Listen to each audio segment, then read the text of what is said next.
Good morning, Desert Mountain. Right now you might be wondering why I'm standing outside this beautiful Scottsdale residence instead of at the football game.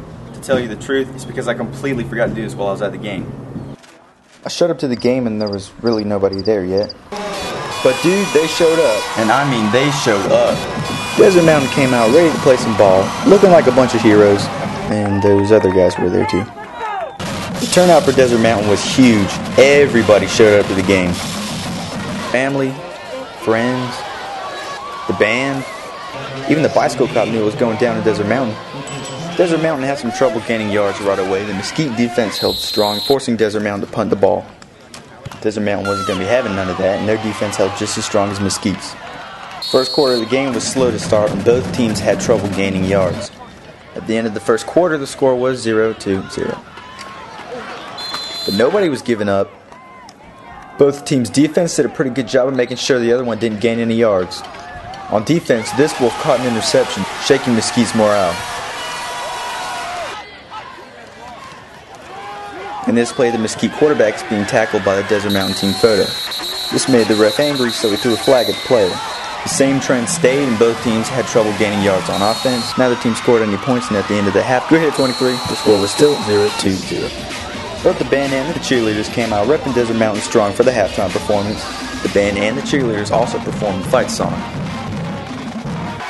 Desert Mountain came out looking strong at halftime, ready to put some points on the board and show Mosquite what they got. At the beginning of the second half, the captains met at the center of the field, had a little chit-chat, and it was Desert Mountain's ball again.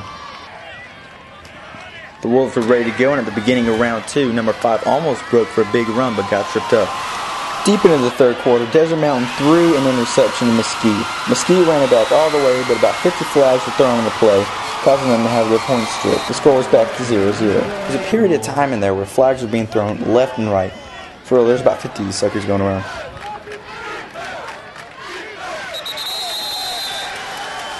Happens to the best of us, number 4. Once again, Mosquite punted the ball. It seemed Desert Mountain was going to go back into the trend of going nowhere. But miraculously, number 20 came charging in through the gap for Desert Mountain's first touchdown, putting 6 points on the board and making his team proud. As soon as the fans saw those points on the scoreboard, they started freaking out. Kicker came in to follow up for 1, and Desert Mountain had 7 points.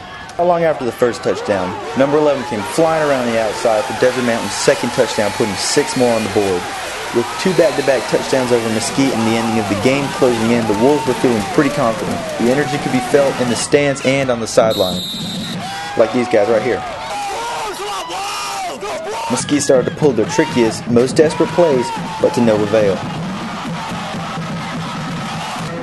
Sorry, number 4. It's just not your day. The Wolf defense did a great job of staying on top of Mosquite's offense. Defense held strong, forcing Mosquite to punt the ball once more. I was standing there minding my own business, and out of nowhere, the ball hit me in the crotch. I wouldn't expect that to happen to anybody else in the world because that's just my luck. Despite the extreme pain I was in, I kept filming like a good camera dude, and the game came to an end. The Wolves performed well, played hard, and made their school very proud. I must say, seeing that 14-0 on the scoreboard did look very nice.